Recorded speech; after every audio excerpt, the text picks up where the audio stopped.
अच्छा बड़ाई साहब, आपने खुद कहा कि जो है वो हाई पॉइंट्स तो कुछ हमारे आए हैं, लेकिन कोई बड़ी सियासी जो है वो डेवलपमेंट हमने नहीं देखी। तो आपको क्या लगता है कि खान साहब ने एक और साल जो है वो जेल में गुजार दिया है, तो उसकी ज़िम्मेदार क्या पीटीआई है, या इस्टेब्लिशमेंट के साथ ताल्लुकात बेहतर ना होना है, या हुकूमत का कुछ सख्त रवैया है? किसको आप ज़िम्मेदार समझते हैं?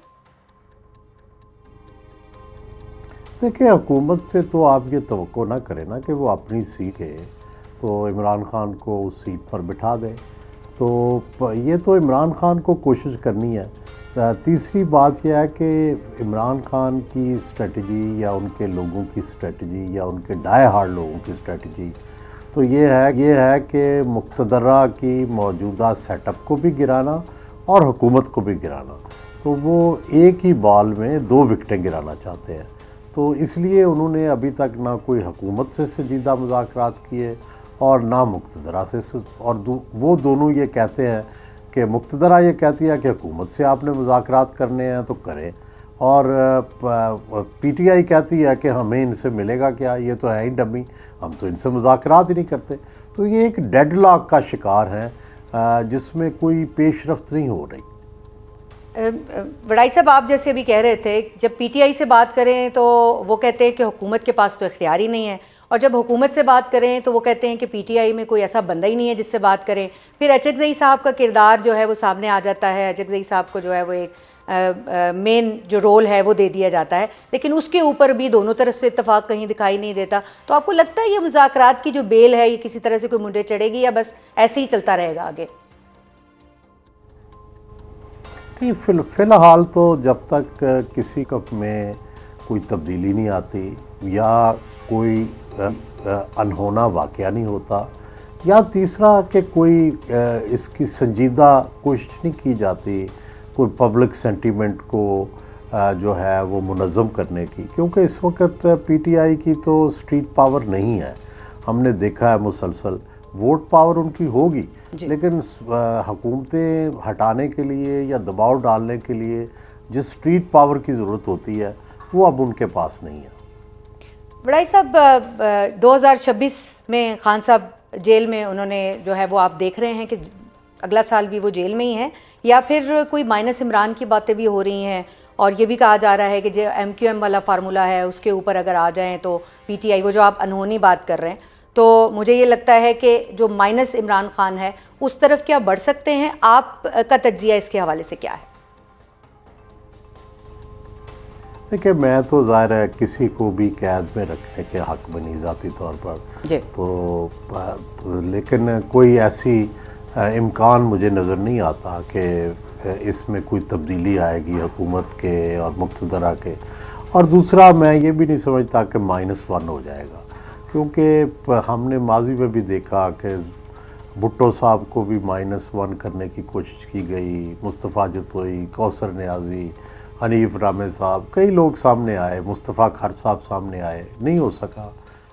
नवाज़ शरीफ को की गई, बेनज़ीर भुट्टो के बारे में की गई, लेकिन वोटर जो है वो नहीं मानता। यहाँ हमारे यहाँ पॉलिटिकल पार्टीज़ का कोई स्ट्रक्चर तो है नहीं, तो यहाँ तो पर्सनैलिटी के अराउंड लोग होते हैं और उसी को मानते हैं। तो वो जो पीटीआई के जितने भी लोग हैं वोटर, वो इमरान खान को ही मानेंगे, और जो भी पार्टी होगी it will be around Imran Khan. उससे हट के जो भी पार्टी बनेगी वो तहरीक इंसाफ नहीं हो सकती, वो इमरान खान की पार्टी नहीं हो सकती, वो वैसे ग्रुप ऑफ पार्लियामेंटेरियंस हो सकता है। यानी आप ये देख रहे हैं कि अगर खान साहब निकल जाते हैं तहरीक इंसाफ में से, तो उसके बाद जो है वो कोई तहरीक इंसाफ का ज़ाती जो है वो वजूद नहीं रहेगा, ज़ाती वजूद सिर्फ खान साहब के साथ ही। तो ये भी बताइएगा बड़ाई साहब के मुज़ाकरात जो है वो आगे किस तरह से आपको बढ़ते हुए दिखाई दे रही है? उसके लिए क्या मसाइल हैं जो आपके ख्याल में दूर होने चाहिए? एक तो ये कि दोनों तरफ जो है वो इस वक्त जो लैंग्वेज यूज़ की जा रही है वो भी एक बड़ी वजह है कि सियासी तौर पे जो एक पार्लिमानी ज़बान है वो इस्तेमाल नहीं की जा रही। कहीं से सियासी खाना बदोश की आवाज़ आती है, कहीं से जंगली की आवाज़ आ रही है। तो ऐसे में कैसे बात आगे बढ़ सकती है? बिल्कुल सही बात है, लेकिन ज़ाहिर है कि कॉमन सेंस और जो जिसको कहते हैं कोई सियासी दानिश, वो तो बरूए कार नहीं है। एक एक स्टेप पीछे हटना पड़ता है। जब भी आपकी कोई सुलह करना पड़ता है तो आप अपने अपने स्टांस से पीछे हटते हैं। तहरीक इंसाफ के जो डाई हार्ड लोग हैं या एग्रेसिव लोग हैं या जिनको मैं अकाब कहता हूँ, तो ये अकाब जो है उनको ये सूट करता है कि एक हार्ड स्टांस जो है वो लिया जाए, और ताकि एक तो ये है कि वो जो ओवरसीज़ हैं उनको गरमाया जाए और पाकिस्तानियों को भी गरमा के रखा जाए। लेकिन ज़ाहिर है इस स्टांस से कुछ मिला नहीं है। कोई इनकलाब आ जाता या आ जाए उसका नहीं मुझे पता, लेकिन इसका काउंटर जो है वो नुकसान हुआ है बहुत ज़्यादा, और ये बाहर बैठे हुए जो लोग हैं वो ये कर रहे हैं। और दूसरी तरफ जो यहाँ पे लोग सुलह सफाई वाले, जिनको फाख्ता कहते हैं, जो समझते थे कि कोई रास्ता निकल सकता है, वो आहिस्ता आहिस्ता पीछे हटते जा रहे हैं और उनके लिए स्पेस नहीं रही। गंडापुर का पीछे हटना भी इसी सिलसिले की कड़ी है। और बैरिस्टर गौहर और जो असद कैसर साहब और जो दूसरे लोग हैं, वो भी मुझे लगता है कि वो जो ओवरसीज़ प्रोपेगेंडिस्ट हैं और जो यूट्यूबर हैं, उन्होंने उनको बेअसर करके रख दिया। और इस वक्त सारा कुछ पीटीआई का अगर कोई लीडरशिप है तो वो वज़ीर आला अफरीदी के पास है, लेकिन वो भी उस दिन तक कि जिस दिन तक वो भी इंतहा पसंद रहेंगे। जिस दिन उन्होंने ये फ़ैसला किया कि मैंने इस्टेब्लिशमेंट से कोई मुज़ाकरात करने हैं, कोई बात करनी है, उस दिन आप देखिएगा कि उनके ख़िलाफ़ भी एक कैंपेन शुरू हो जाएगी। तो पहली तो बात यह है कि ये it should start from Imran Khan himself, कि वो एक पहले कोई कमेटी बनाए और उनको संजीदा फ़िक्र और फिर उनको कॉन्फिडेंस भी दें। अब देखिएगा कि जिस दिन महमूद खान अचकज़ई ने कोई ऐसी बात की जिसका पीटीआई का भी के पीछे हटने की बात हो, तो आप देखिएगा कि महमूद अचकज़ई साहब के लिए भी वो उस हमले को बर्दाश्त करना मुमकिन नहीं रहेगा।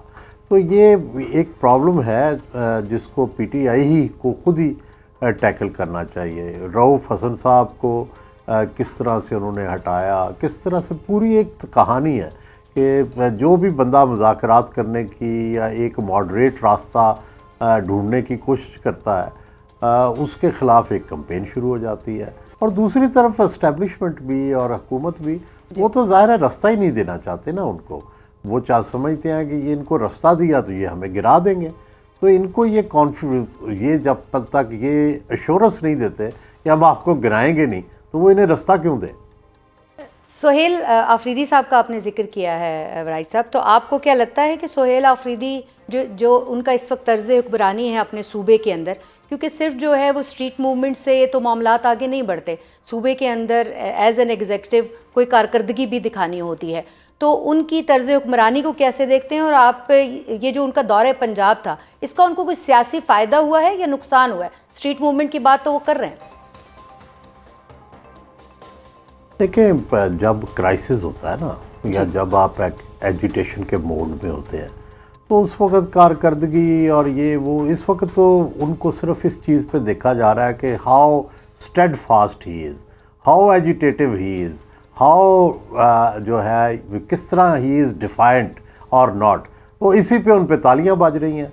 तो कारकर्दगी तो तब होगी जब हालात नॉर्मल होंगे, जब उनको इस तरीके से जज किया जाएगा। तो अभी तो वो डिफाइंस की जजमेंट में हैं। और ये जो दौरा पंजाब था, ये भी उसी तरह का अपरोर क्रिएट करना था कि जिसमें आप डिफाइंट लगें, जिसमें ये लगे कि भाई तहरीक इंसाफ जो है वो अभी भी उसके अंदर ताकत है रेजिस्टेंस की। तो ये सारे एलिमेंट्स इसीलिए वो लाहौर तशरीफ़ लाए, और ज़ाहिर है उससे उनको ख़बरें मिली, इससे उनको नाम मिला, इससे उनके जो है बगरचे कोई बहुत बड़ा ना इस्तकबाल हुआ, कुछ ना हुआ, लेकिन उनको ऐसी ख़बरें मिल गई जिससे उनकी जो रेपुटेशन थी और सर्वाइवल थी वो बेहतर हो गई। तो अब वो सिंध के दौरे की बात भी कर रहे हैं सोहेल आफरीदी साहब। अब आगे ये गुफ्तगू शुरू हो गई है कि हम पंजाब गए थे, अब हम सिंध भी जाएंगे, तो आपको क्या लगता है वहाँ पर भी कोई उनको इस तरह का सख्त एक रद्द-ए-अमल सामने आएगा, या सिंध में उनका इस्तकबाल ज़रा डिफरेंट तरीके से हो सकता है? नहीं, मेरा ख्याल है कि ज़ाहिर है फेडरल गवर्नमेंट तो एक ही है और पॉलिसी तो एक ही चलेगी। नून पीटीआई को ये नहीं समझ आ रही कि देखें उनके बारे में नून लीग हो, पीपल्स पार्टी हो या फ़ौज या मुक़्तदरा हो, तीनों एक हैं। उनके आपस के मसाइल अपने अलग हैं, लेकिन पीटीआई को कोई रास्ता देने को तैयार नहीं है, क्योंकि सब ये समझते हैं और कन्विंस इस वक्त तक यही है कि भाई अगर हमने रास्ता दिया तो ना ये हमें छोड़ेंगे, ना मुल्क को छोड़ेंगे, ना फ़ौज को छोड़ेंगे। ये तासुर बहुत मजबूत है और इस तासुर को पहले ख़त्म करना होगा, तभी जाकर कोई मामला जो है वो आगे चलेगा।